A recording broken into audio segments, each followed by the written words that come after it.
Estaba leyendo acerca de un capitán de barco experimentado, muchos años de experiencia el capitán. La tripulación confiaba mucho en este capitán porque él siempre había sido muy eficiente en su trabajo. Años y años de dirigir barcos, de capitanear, y estaba por una zona donde había rocas, una zona peligrosa, pero habían pasado muchas veces por ese lugar, una zona medio angosta y que era peligrosa. Pero el capitán, como siempre, estaba guiando el barco, y el resto de los colaboradores como que estaban tranquilos porque ya habían pasado muchas veces por ese lugar, y el capitán siempre era muy capaz para hacer esa tarea, lo hacía ya sin ningún inconveniente. Pero ¿qué sucedió? Cuando estaba justo en esa zona angosta, donde estaba marchando el barco, recibe un mensaje en su celular. Un mensaje que no era relevante, que no era muy importante, pero se le ocurrió mirar el mensaje y le interesó y comenzó confiado en la experiencia que tenía, a contestar ese mensaje. Se distrajo un momento y unos metros más allá, un lugar donde había pasado muchas veces, pero había una roca oculta, rompió la parte, el casco del barco, y no se hundió porque enseguida tomaron todas las medidas, pero el barco tuvo que ser, como se dice, remolcado, y perdieron muchísimo dinero porque este capitán tan experimentado, un capitán que había pasado muchas veces por ese lugar, ¿qué pasó? Se distrajo, se descuidó, ¿no? Tuvo un momento de demasiada confianza. Les quiero hacer una pregunta. Los cristianos, ¿cuándo es más peligroso para nosotros los cristianos? ¿Cuando las cosas nos van mal y estamos con luchas y pruebas y dificultades, o cuando las cosas nos van demasiado bien? Mire usted, ¿no? Cualquier persona que usted le pregunte en la calle, ¿qué momento es más peligroso? ¿Cuando estás prosperado y va todo bien? ¿O cuando tenés? Y te va a decir, seguro que nos va a decir, no, cuando está la hora de la dificultad, cuando tenemos esas enfermedades y luchas, ahí es cuando corremos riesgo. Pero el cristiano sabemos que para nosotros, al menos, el momento más peligroso es cuanto más prósperos, más bendecidos estamos, cuando las cosas nos van mejor, ahí es donde corremos riesgos. ¿Por qué? Expliquemos entre todos. ¿Por qué es peligroso cuando las cosas nos van demasiado bien? Confianza en nosotros mismos, la autoconfianza. ¿Qué más puede ser? Nos descuidamos, ¿no? Ya creemos que está todo bajo control. Y puede entrar también en nosotros no solamente la autoconfianza, no, yo sé que puedo, lo voy a hacer y lo hice tantas veces, sino que puede entrar, ¿qué otra cosa? El egocentrismo, el orgullo, la vanidad. No, yo sé cómo se hacen las cosas, ¿no? Y nos la creemos. Y como decíamos en días pasados, camarón que se duerme se lo lleva la corriente, ¿no? Cocodrilo que se duerme es cartera, dice otro dicho. Entonces tenemos que tener mucho cuidado. Y acá vemos a alguien que está lo típico de Buenos Aires. Me imagino que en todo el mundo, pero especialmente en Buenos Aires. Lo típico, ¿qué está pasando ahí? ¿Qué notan ustedes? Con el celular, distraído, ¿no? Un momento de distracción, allá un camión, un choque, alguien está en el piso, otro camión que viene, y él va, ¿no? Como les digo a veces, vamos con mi esposa por la calle y vemos a alguien que va así, ¿no? Y totalmente absorto, no sabe lo que pasa a su alrededor, y a veces le decimos, Marita dice, estás robada, ¿no? Porque pasa alguien, está tan distraído, tan distraída, que viene alguien y se lo arrebató. Nosotros hemos visto personas que estaban ahí con el celular, pasó alguien, chau, desapareció, ¿no? Entonces, hoy quiero compartirles acerca de que la distracción espiritual puede costarnos muy caro. Podemos llegar a tener problemas cuando nos la creemos. Propósito del mensaje de hoy, del estudio, es reconocer el peligro de confiar demasiado en uno mismo antes que confiar en Dios. Segundo lugar, estar atentos ante las tentaciones. Y en tercer lugar, la importancia de orar los unos por los otros. Amén. Vamos a leer un texto en 2 de Samuel, capítulo 24. Ya avanzamos bastante.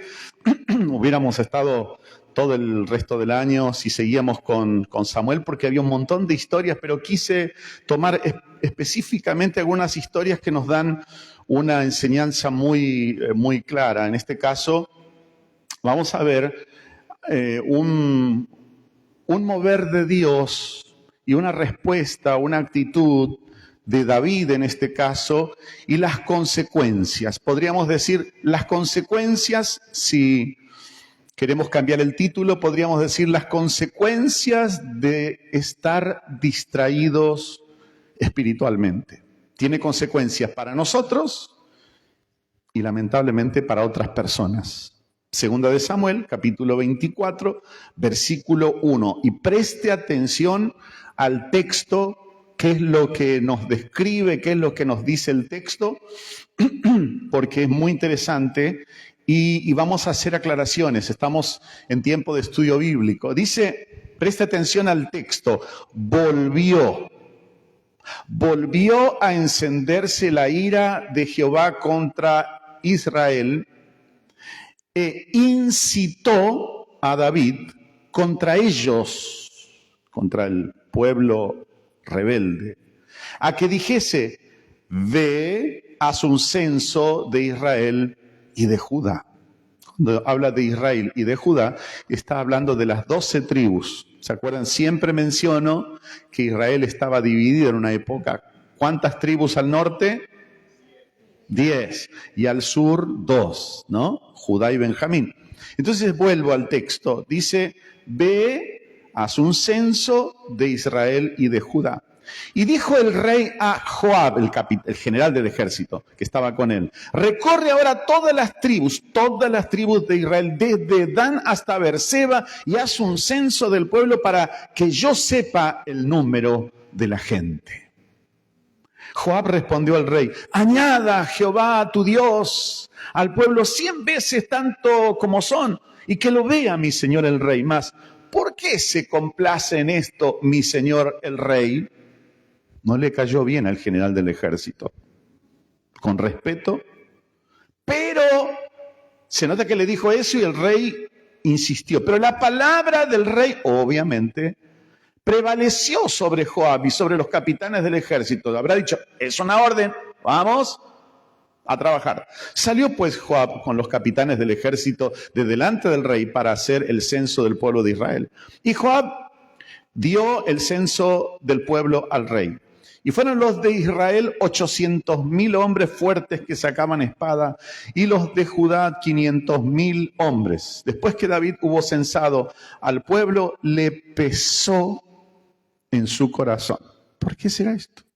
Y dijo David a Jehová, yo he pecado gravemente por haber hecho esto. ¿Por qué? Si los censos no tenían nada de malo. Mas ahora, oh Jehová, te ruego que quites el pecado de tu siervo, porque yo he hecho muy neciamente. Siga la lectura. Y por la mañana, cuando David se hubo levantado, vino palabra de Jehová al profeta Gad, vidente de David, diciendo, ve y di a David, así ha dicho Jehová, 3 cosas te ofrezco, tú escogerás una de ellas para que yo la haga. Es tremendo esto. Vino pues Gad a David y se lo hizo saber y le dijo, ¿quieres que te vengan 7 años de hambre en tu tierra? ¿Quién quiere eso, no? ¿O que huyas 3 meses delante de tus enemigos y que ellos te persigan? ¿O que 3 días haya peste en tu tierra? Piensa ahora y mira que responderé al que me ha enviado. Tremendo. Entonces David dijo a Gad, en grande angustia estoy. Sabía que era horrible las tres opciones. 7 años de hambre en la tierra. Terrible. O le dice que huyas 3 meses delante de tus enemigos. Usted sabe, los enemigos son terribles. O que haya peste en la tierra. De Guatemala a Guatepeor, ¿no? ¿Qué hacemos? Piensa y mira que responderé al que me ha enviado. Y me encanta lo que dice David. Entonces dijo David a Gad, en grande angustia estoy. Caigamos ahora en mano de Jehová, porque sus misericordias son muchas. Mas no caiga yo en manos de hombre. Qué inteligente, qué sabio, qué bien, ¿no? Había metido la pata, pero se arrepintió y supo ser sabio. Y Jehová envió la peste sobre Israel desde la mañana hasta el tiempo señalado, y murieron del pueblo desde Dan hasta Berseba 70,000 hombres. Tremendo. Y cuando el ángel extendió su mano sobre Jerusalén, donde estaba David, para destruirla, Jehová se arrepintió de aquel mal. No se arrepintió como se arrepiente un ser humano. Uy, metí la pata. No, se arrepintió, sintió el afecto, que era un sufrimiento tremendo, y dijo, está bien, hasta acá. Basta ahora, detén tu mano. Y el ángel de Jehová estaba junto a la era de Arauna Jebuseo, y David dijo a Jehová cuando vio al ángel que destruía al pueblo, yo pequé, yo hice la maldad. ¿Qué hicieron estas ovejas? Te ruego que tu mano se vuelva contra mí y contra la casa de mi padre. Y Gad vino a David aquel día y le dijo, sube y levanta un altar a Jehová en la era de Arauna Jebuseo. Vamos a ir, dice, subió David, fue hasta allá, quiso comprar, versículo 24. El Arauna Jebuseo le dijo, llévense todo, acá le doy este lugar, se lo dono. Y el rey dijo, versículo 24, no, sino por precio te lo compraré, porque no ofreceré a Jehová mi Dios holocaustos o sacrificios que no me cuesten nada. Si no quiero nada gratis, no quiero nada regalado, aunque me cueste, lo quiero hacer a lo que me cueste para Dios, quiero dar lo mejor a Dios. Entonces David compró la era y los bueyes por 50 siclos de plata y edificó allí un altar a Jehová y sacrificó holocaustos y ofrenda de paz. Y Jehová oyó las súplicas de la tierra y cesó la plaga en Israel. Que el Señor bendiga su palabra. Tremendo, ¿no? Raro el texto, o sea, medio complejo, pero tiene una enseñanza tremenda para cada uno de nosotros. Como decíamos al inicio, tenemos la tendencia, la tentación, todos los seres humanos, de confiar en nosotros mismos, de creérnosla, de que yo puedo, de que yo voy a... No, yo sé cómo se hacen estas cosas, y somos tan autoconfiados, confiamos tanto en nosotros mismos, que a veces tenemos problemas porque la Biblia dice que maldito el hombre que confía en el hombre. Bendito el hombre que confía en el Señor. Sabemos, desde el Génesis está maldito el hombre que confía en el hombre. Es decir, está diciendo que no confiemos en nadie. No, se refiere que no confiemos en nuestra propia naturaleza. Porque nosotros decimos una cosa y después no lo podemos cumplir. Porque aparte un soplo... Una gripe fuerte y ya no estamos, ¿no? ¿Y de qué se va a jactar el ser humano? Pero vamos juntos a ver el mensaje que Dios quiere darnos hoy. Vamos a mantener en la mente el título, la distracción espiritual puede costarnos caro, ¿no? Vamos a mantenernos. Acá tenemos otro caso, una mamá está ahí con la nena, y ella está embelesada y no está, parece que tiene un celular en la mano, no sé, está distraída. Y están en medio de una calle, ahí en el cruce peatonal. Y ahí está, ¿no? Totalmente imprudente, está confiada en sí mismo. Entonces, la distracción es peligrosa y si es espiritual, es más caro todavía. Puede costarnos más caro. Ahora vamos despacito a desandar ese camino del texto y vamos a encontrar, si usted tiene alguna pregunta o un aporte, estamos en estudio bíblico, levante la mano y participe, pregunte o dé su aporte, porque eso seguramente va a ayudar al resto. Dice, volvió a encenderse la ira del Señor contra Israel. ¿Qué quiere decir? Que ya hubo antecedentes, ya se había enojado muchas veces el Señor, y cuando leemos en el Éxodo, cuando Dios saca al pueblo de Israel de Egipto y los tiene 40 años en el desierto, ¿cómo se comportó el pueblo? Rebelde, cabeza dura, y Dios dice después, ya 10 veces ustedes me han tentado, así que ninguno de 20 años para arriba, ninguno va a entrar a la tierra prometida. Mire, todo por la dureza del corazón, por la autoconfianza. Está bien que nosotros tengamos cierta confianza en nosotros, pero nuestra confianza tiene que estar puesta en Dios, y cuando Dios nos manda algo, tenemos que decir, sí, Señor, lo que tú digas, y no discutir con Él. ¿Amén? Volvió a encenderse la ira contra Israel. ¿Por qué? Israel tenía una costumbre que yo se los he mencionado dentro de ese círculo que es, imaginemos, un reloj. Entonces, cuando estamos justo, supongamos a las 12, tenemos la bendición de Dios, y cuando estamos muy bendecidos, tenemos la tendencia a olvidarnos de Dios, y luego cuando continúa el tiempo, estamos tan lejos de Dios que viene, ¿qué cosa? Los juicios de Dios. Los juicios de Dios hace que oremos, que pidamos misericordia, vamos al Señor, Dios nos perdona, nos bendice, volvemos a estar bendecidos, y el círculo es bíblico, el círculo se repite siempre. Entonces, por eso, para el cristiano, para el Hijo de Dios, es peligroso cuando todo nos está saliendo bien. Cuidado, iglesia. La Biblia nos dice, velad y orad para que no entréis en tentación. El Señor Jesús dice que tenemos que estar velando y orando en todo tiempo. Es decir, no podemos descuidarnos. Tenemos un montón de ejemplos, vamos a mencionar algunos, de personajes de la Biblia que se descuidaron y así les fue. No confiaron en el Señor, sino que confiaron en su capacidad, entraron en la distracción, se distrajeron y perdieron. Entonces acá, mire el texto, qué raro, pero juntos vamos a encontrar el sentido.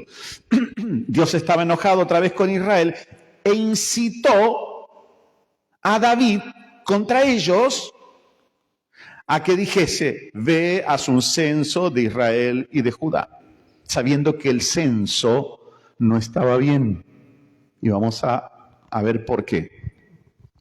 Guarde esa frase, subrayamos, Jehová incitó a David para que hiciera un censo. El censo en este caso estaba mal. Los censos no tenían nada malo. En realidad Dios le dijo muchas veces, hagan censo de los levitas. ¿Cuántos levitas hay? ¿Cuántos sacerdotes? ¿Cuánto es el pueblo? Cuando iba a ir a una guerra, hagan el censo. Dios mismo les mandaba el censo. ¿Por qué en este caso les parece a ustedes que el censo estaba mal? ¿Por qué era incorrecto? Y lo vamos a ver. ¿Vio cuando le dice al general del ejército, vayan y hagan el censo? Y dice, Señor, mi rey, que Dios le añada mucha más gente, que Dios le prospere, que Dios bendiga a la nación y usted lo llegue a ver, pero ¿para qué va a hacer esto? Algo no le gustó. ¿Qué problema tenía ahí en la orden de David? Desobediencia, la motivación. ¿Por qué David estaba, vamos a hacer un censo? Veamos el contexto. Él estuvo 7 años reinando en el sur, en Hebrón, porque las otras tribus no lo reconocían como rey, después que murió el rey Saúl. Estaba en el sur, en Hebrón, 7 años. Pero después todas las tribus vienen y dicen, tenés que ser nuestro rey. Así que fue rey de todas las 12 tribus. Y cuando él ya estaba, fíjense qué curioso, él no solamente tenía una esposa, después tuvo otra esposa, después tuvo otra esposa. ¿Para qué tantas esposas? Decía el problema de 7 suegras, no sé cuántas esposas tenía. Cada vez más suegras. No digo nada, mi suegra es un ángel, debe estar ahora escuchando el mensaje. No está bien, él estaba, ¿cómo estaba David? Era el rey sobre las 12 tribus, estaba próspero, estaba bendecido, estaba construyendo un palacio para él. O sea, ¿qué le estaba pasando a David? Confiado en sí mismo. Y cuando uno confía demasiado en uno mismo, se puede distraer, puede caer en la distracción espiritual. Eso es lo que ocurre. Tenemos ejemplos, los vamos a mencionar rápidamente. Dice, la ira del Señor se había enojado e incitó a David. Y ahí vamos a un tema teológico. ¿Dios tienta a alguien? La Biblia dice que no, Dios no tienta a nadie y Dios no puede ser tentado por nadie. Entonces, ¿por qué acá dice que incitó? Bueno, yo les voy a leer un texto que es la Biblia, una de las grandes reglas de interpretación de la Biblia, de la hermenéutica, la ciencia de la interpretación, es que la Biblia se explica a sí misma. Entonces leemos un texto, el mismo texto paralelo, pero ahora en Primera de Crónicas, capítulo 21, y mire lo que dice, literal, Primera de Crónicas 21:1. Pero Satanás se levantó contra Israel e incitó a David a que hiciese censo de Israel. ¿Cómo? Leímos en 2 de Samuel que Dios había incitado a David, pero acá dice, Satanás se levantó contra Israel e incitó a David a que hiciese censo de Israel. Sí, qué bueno que tenemos el texto para comparar, pero Satanás se levantó contra e incitó a David a que hiciese censo. Entonces, ¿quién fue? ¿Fue algo de él? ¿Fue de Dios o fue de Satanás? Obviamente, ¿no? Porque el Nuevo Testamento nos dice que Dios no tienta a nadie, ni él puede ser tentado por nada, ni por nadie. Dios, es soberano. Miren, aquí en el texto paralelo podemos entender algo. El pueblo de Israel, ¿cómo empieza el texto que leímos? Dice que otra vez el Señor se había enojado, de nuevo, ¿no? Se enojó el Señor. Volvió a encenderse la ira del Señor contra Israel. Entonces, primero, Dios estaba enojado contra el pueblo porque el pueblo era como rebelde, ¿no? No le hacía caso a Dios, adoraba a otros dioses. Ya como estaban prósperos, la nación estaba unida, había una prosperidad, se terminaron las guerras, las peleas con otras naciones porque Israel se había vuelto muy poderosa, la nación. Y entonces, tanto el pueblo como David estaban mal espiritualmente, se descuidaron. David, que estaba ahí ya estaba su reino consolidado, el gran rey, y se le subieron los humos un poco. Un hombre, dice la Biblia, de acuerdo al corazón de Dios, que tenía un corazón como el corazón de Dios, pero acá tanto éxito, tanta prosperidad, tantas bendiciones que tenía, llegó al punto donde él mismo se sintió que no podía equivocarse en nada, que todo le iba a salir bien. Que todo le iba bien. El egocentrismo, ¿no? Y ese orgullo, y llegó a un punto donde se sintió tan orgulloso que lo mandó al general del ejército, vayan y cuente cuántos soldados tenemos. ¿Por qué? Entró el orgullo en el corazón de David. No lo hizo el censo para saber cómo podemos ayudar mejor al ejército, podemos hacer alguna tarea. Andá y contá. Pero el general le dice que el Señor te añada todavía 100 veces lo que es los soldados. Pero ¿por qué se complace en esto, mi señor el rey? ¿Por qué lo está pidiendo? Ya no le cayó bien al general porque vio que la motivación era para... wow, nosotros tenemos 1,5 millones de soldados, tenemos tal cosa, ya estaba tan agrandado. Hermanos queridos, el orgullo es el principio de la caída, dice la Biblia, ¿no? El principio de la caída es la altivez de espíritu. Al que se exalta, Dios lo humilla. Así dice la Biblia. Al que se exalta, Dios lo humilla. Así que mejor que seamos humildes. Jesús nos enseñó, ¿y qué dice? Dijo, mansos y humildes, sed mansos y humildes. Aprended de mí que soy manso y humilde de corazón y hallaréis descanso para vuestras almas. Aprended de mí que soy manso y humilde de corazón. Lo decía el Señor Jesús. Nuestro ejemplo, ¿y a quién tenemos que parecernos nosotros? Al Señor, a Jesús. Ahora, David entró en ese orgullo y rápido, ahora avanzamos para poder captar todo el mensaje. La ira del Señor se enojó contra el pueblo era un pueblo rebelde y como David también estaba mal espiritualmente, entonces Dios lo incita, o más bien, Él no lo incita, permite que Satanás, por un momento el Señor hace así con su mano, retrae su mano y Satanás puede incitarlo a David. En realidad fue un espíritu satánico, porque nos dice así la palabra, y la palabra no se contradice, sino que aclara lo que ocurrió.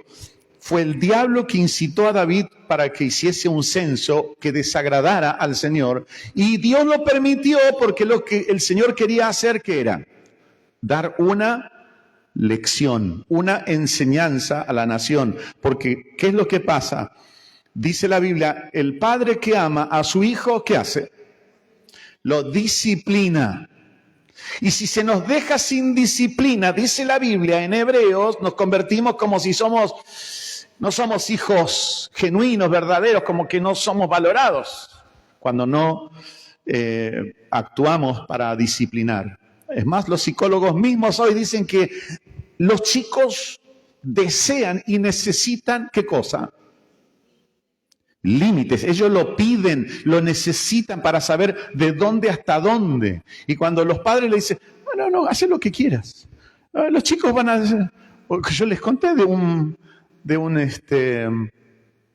unos padres que decían que el hijo nació varón, pero a los 4 años el chico se autopercibió nena y le cambiaron el nombre. ¿Cómo un chico de 4 años se va a autopercibir? Hermanos queridos, es una locura. Se nota que los padres no están bien, ¿no?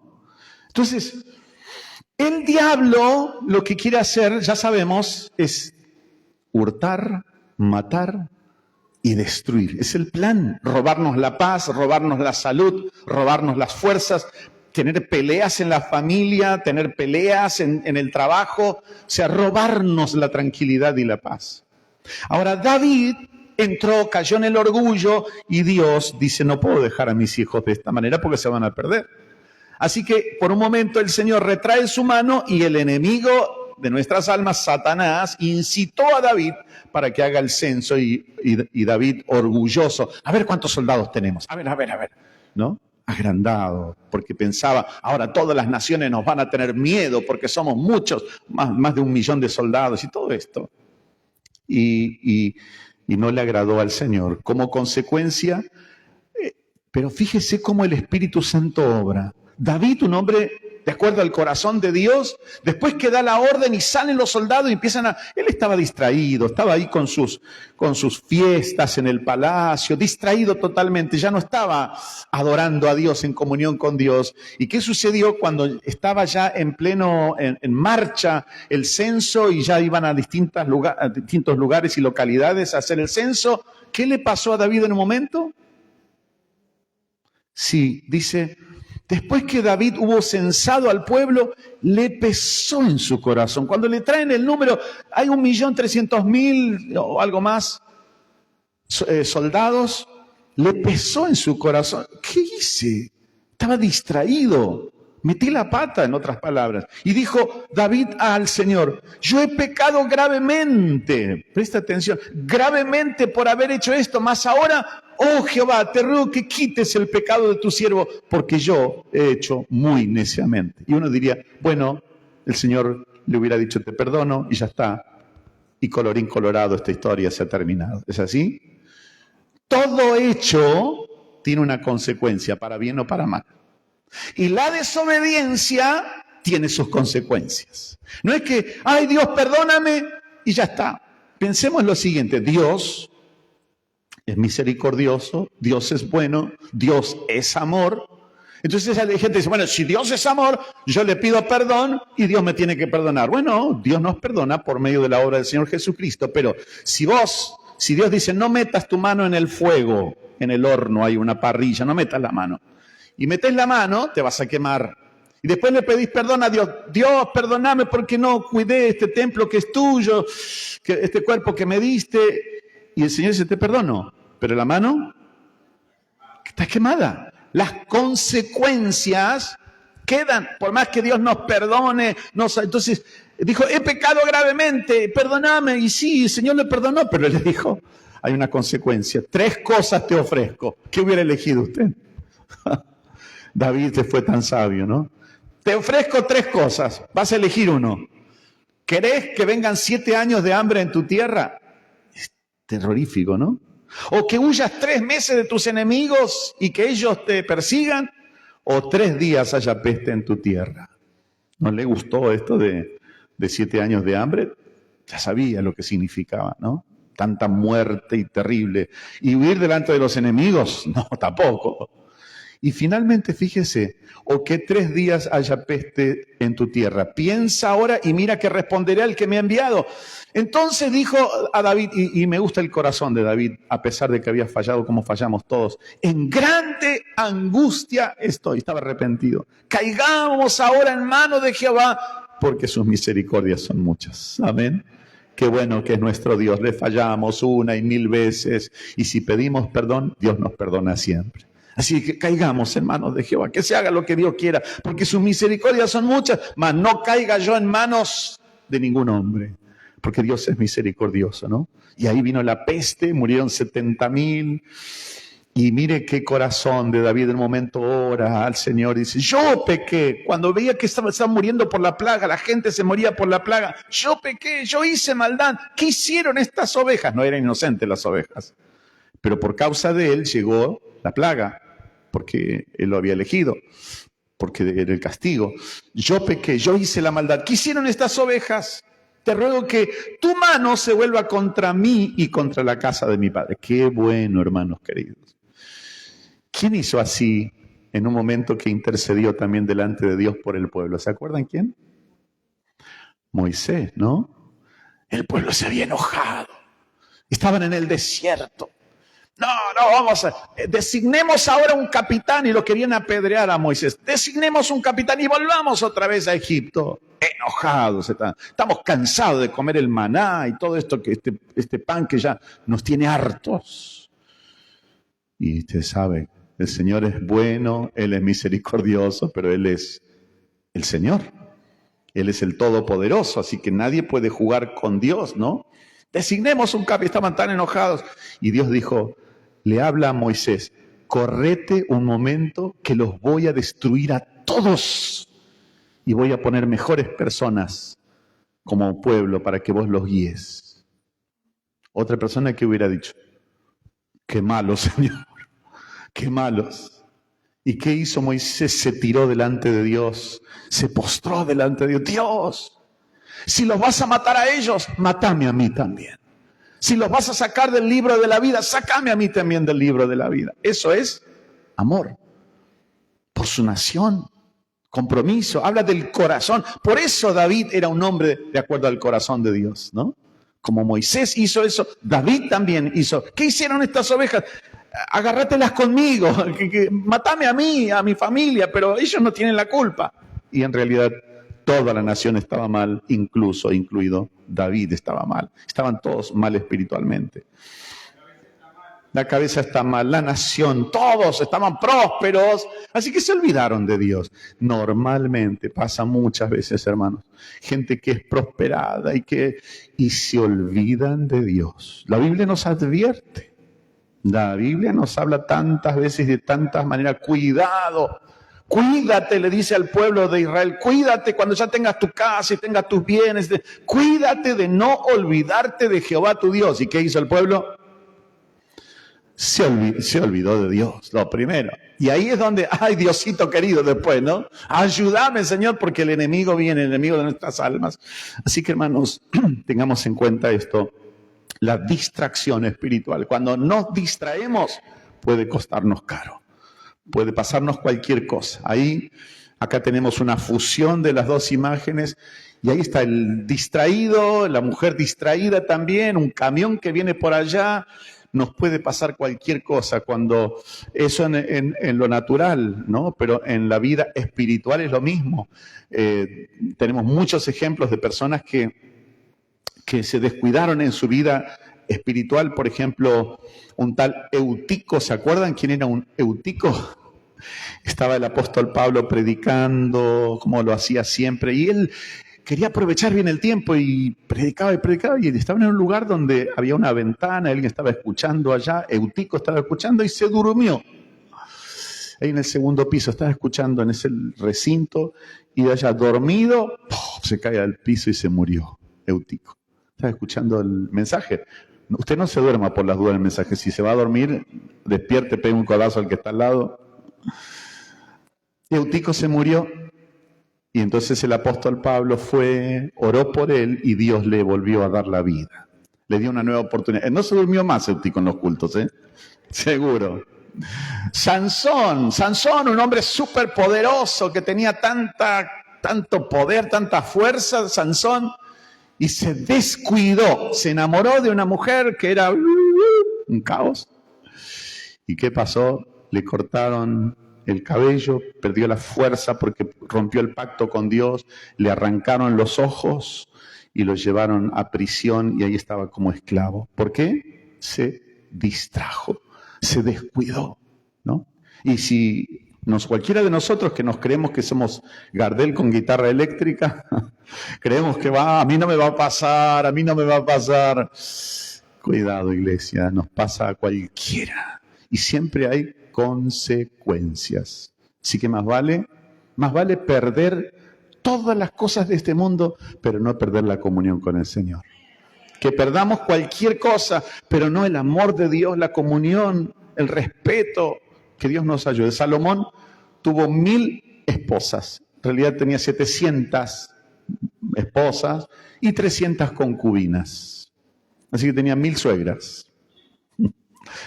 Un caos, ¿no? Agrandado. Acá tienen mis esposas, le decía a los otros reyes, y mostraba. 1000. Necesitaba un lugar como este recinto solamente para meter a las esposas. ¿Y qué pasó? Cuando él ya estaba grande, ese Salomón, que era el hombre más que menso, pero más sabio. Sí, se convirtió en menso, porque era sabio. Pero venía una esposa y le decía, yo tengo que adorar a mis dioses, constrúyeme un templo al dios Cuchicuchi, ¿no? Y le construía un templo. Venía otra esposa, quiero que me construya a mí también un templo. Y le construía un templo. Imagínense, 1000 templos o 800. Pero no solamente eso, después le decía, quiero que me acompañes a adorar a mi dios Renfán, o qué sé yo, cómo se llamaba. Y ahí Salomón ya estaba grande, iba y también le acompañaba para darle el gusto a sus esposas. Y queridos hermanos, Salomón, que escribió Proverbios, Eclesiastés, el predicador, sabio. Nadie era tan sabio como él en toda la tierra en su época. Y se perdió y se fue al infierno. Y yo no lo digo con tristeza. Puede ser. Se descuidó. Podemos llegar a perder mucho más que algo material. Podemos perder la vida eterna. Así que, iglesia querida, no es para que tengamos miedo, es para que estemos atentos. Si Dios nos bendice, gloria a Dios, gracias Señor, estamos bendecidos y gloria a Dios, pero nunca nos apartemos del Señor. ¿Alguien dice amén? Dice, para finalizar, 1 Corintios 16, velad, estad firmes en la fe, portaos varonilmente, le decía a los obreros del reino, y esforzaos. Todas vuestras cosas sean hechas con amor. Estad firmes en la fe, estaba diciendo. Después la Biblia nos dice, velad porque no sabéis a qué hora ha de venir vuestro Señor. Así que si alguno está especulando, ¿cuándo vendrá a buscar en 2026? ¿Vendrá en 2050? Y estamos especulando, cuidado, porque tenemos un enemigo que no descansa y cuyo plan es solamente destruirnos. Así que tenemos que velar, como el Señor Jesús decía, velando. Dice la Biblia, Efesios 6, orando en todo tiempo, con toda oración y súplica en el Espíritu, y velando en ello con toda perseverancia y súplica por todos los santos. Colosenses 4, perseverad en la oración, velando con acción de gracias Primera de Corintios 16, velad, estad firmes en la fe, sed pues sobrios y velad. Primera de Pedro 5, sed sobrios y velad, echando toda vuestra ansiedad sobre él. Y tenemos un montón de textos y de pasajes que nos habla de que tenemos que estar atentos porque nuestro enemigo, dice la Biblia, porque nuestro enemigo, el diablo, anda como ¿qué? León rugiente buscando a quien devorar. No te distraigas. Mira a alguno que está al lado tuyo y dice, no te distraigas, no te distraigas. Póngase de pie. Vamos a darle gracias a ese Dios bueno que nos ha sostenido. Y hay una cosa muy buena, es que si hoy estás en la casa del Señor, es porque no te distrajiste demasiado. Porque todavía estás en los caminos del Señor. Hemos fallado, todos le fallamos al Señor, todos le fallamos, todos cometemos errores, pero Dios ha sido tan bueno y hasta aquí nos ha ayudado. Oremos. Padre del cielo, Padre bueno, gracias.